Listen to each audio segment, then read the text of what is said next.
प्यारे विद्यार्थियों, राजस्थान ज्योग्राफी की क्लास में फोगाट क्लासेज आप सभी का स्वागत करती हैं।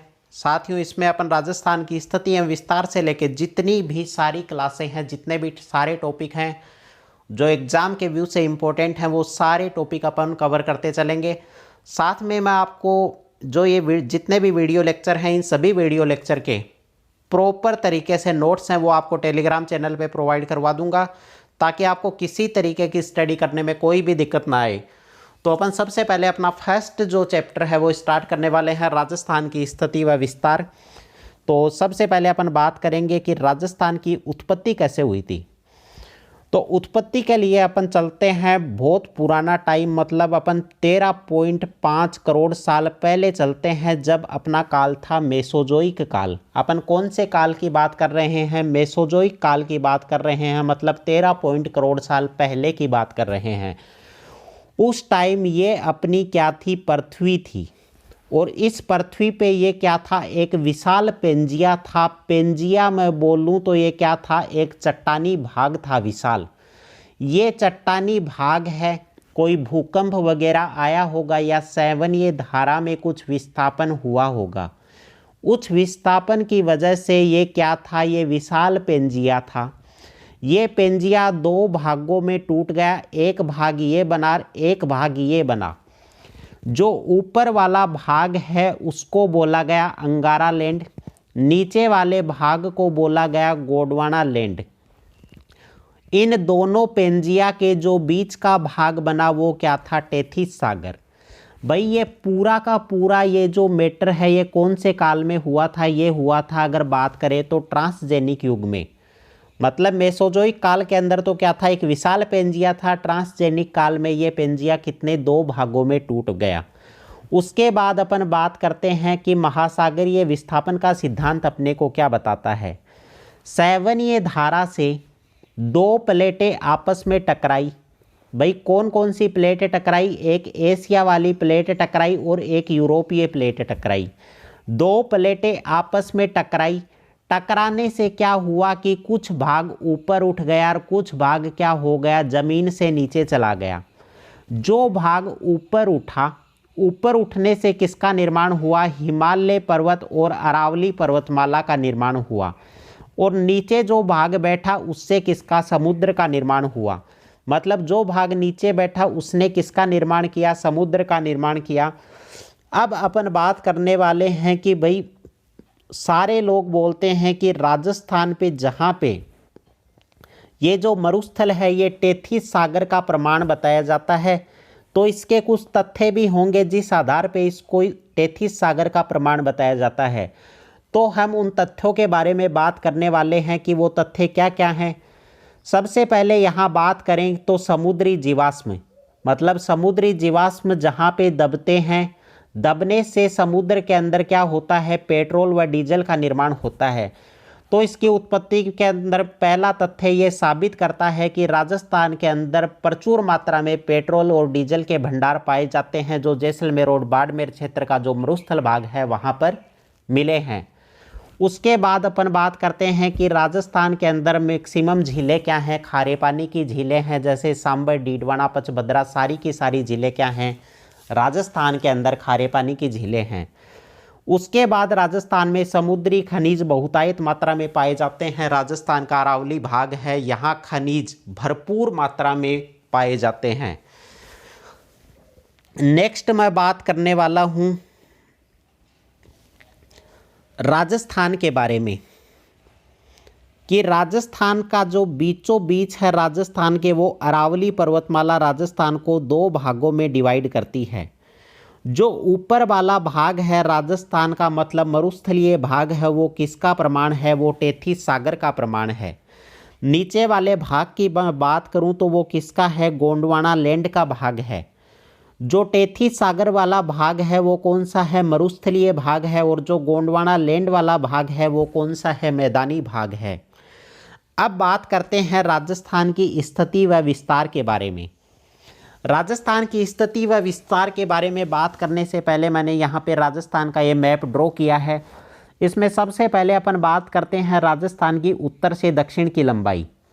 तो राजस्थान के उत्तर से दक्षिण की जो लंबाई है वो लंबाई कितनी है, 826 किलोमीटर है।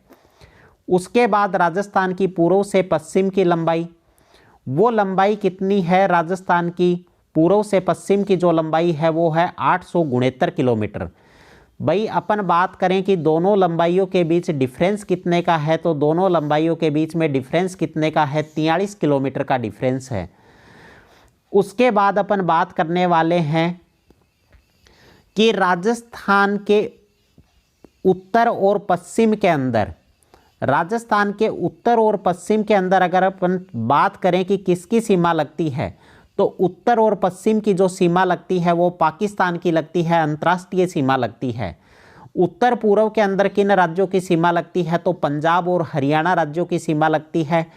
दक्षिण पूर्व के अंदर एमपी की सीमा लगती है और दक्षिण और पश्चिम के अंदर गुजरात राज्य की सीमा लगती है। उसके बाद अपन बात करने वाले हैं राजस्थान का उत्तरी कॉर्नर, मतलब लास्ट उत्तर के अंदर राजस्थान में कोणा गांव है। कौन सा गांव है, कोणा, कोणा गांव है। कोणा गांव कहाँ का है, श्री गंगानगर का, क्योंकि राजस्थान के उत्तरी भाग में कौन सा जिला पड़ता है, श्री गंगानगर। राजस्थान के पूर्व की बात करें तो पूर्व के अंदर है राजाखेड़ा तहसील का सिलान गांव है। राजाखेड़ा तहसील का कौन सा गांव है, सिलान गांव है राजस्थान के पूर्व में। और ये कौन से जिले के अंदर पड़ता है, सिलान गांव, तो पूर्व के अंदर पड़ता है, धौलपुर के अंदर। सबसे पहले राजस्थान में सूर्योदय की बात की जाए तो वह कहाँ होता है, सिलान गांव राजस्थान में धौलपुर के अंदर होता है। उसके बाद मैं बात करता हूँ,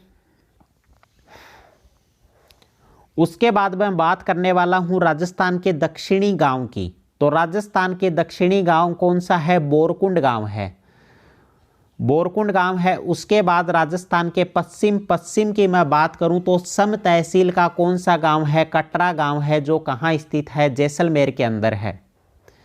मैं याद करने की ट्रिक बता देता हूं। दक्षिण क्या है, राजस्थान का निचला भाग है, और नीचे का क्षेत्र क्या होता है, अपन कुआं खोदते हैं तो वो जमीन में अपन क्या करवाते हैं, बोरिंग करवाते हैं। तो दक्षिणी भाग में ये मान लो कि आपने राजस्थान के क्या करवा दिया, बोरिंग करवा दिया। बोरिंग मतलब बोरकुंड गांव, ठीक है। पूर्व में कौन सा है, यहाँ झुंझुनू पड़ता है मेरे आसपास, और मेरे से जस्ट पूर्व में क्या पड़ता है, चिड़ावा, और चिड़ावा के पास क्या है, राजाखेड़ा गांव है। तो मैंने उस तरीके से याद कर रखा है कि पूर्व में कौन सा गांव पड़ता है, राजाखेड़ा, वो कौन से जिले का है, धौलपुर का है। उत्तर में कौन सा पड़ता है, कोणा गांव पड़ता है। और राजस्थान के पश्चिम की बात करें तो पश्चिम क्या है, पश्चिम में पाकिस्तान है, और पाकिस्तान की तरफ कौन सा है, कटरा, क्योंकि मुस्लिमों को कट्टर बोला जाता है। तो पाकिस्तान की साइड कौन सा गांव है, कटरा गांव, पश्चिम में। तो इस तरीके से मैंने सारी ट्रिकें क्या कर रखी हैं, याद कर रखी हैं। उसके बाद अपन बात करने वाले हैं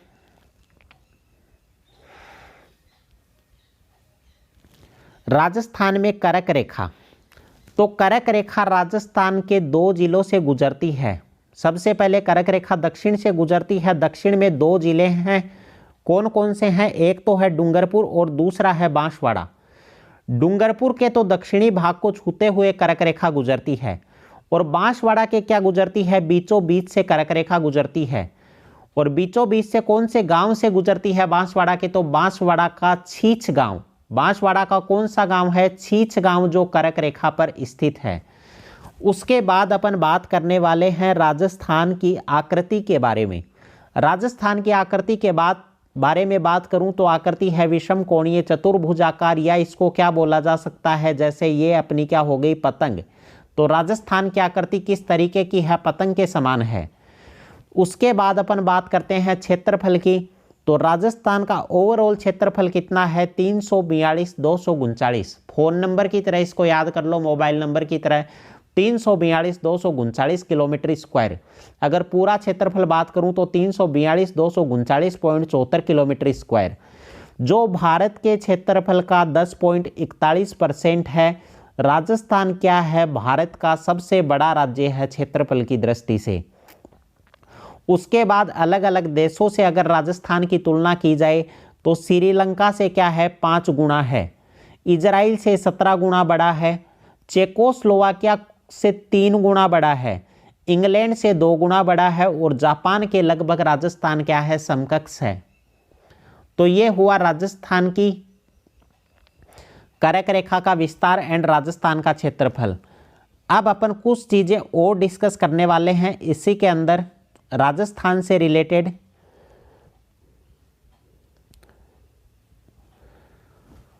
सबसे पहले अपन बात करते हैं अक्षांश और देशांतर विस्तार की। किसकी बात करने वाले हैं अपन, अक्षांश और देशांतर रेखाओं के विस्तार की बात करने वाले हैं। राजस्थान के अगर अक्षांश की मैं बात करूं तो अक्षांशीय विस्तार कितना है राजस्थान का, 23.3 से 23 डिग्री 3 मिनट से लेके 30/12 तक। कितना है, 23/3 से लेके 30/12 तक। अगर मैं पूर्वी देशांतर की बात करूं तो ये कितना है, गुणेतर 30 से 78/17 तक है।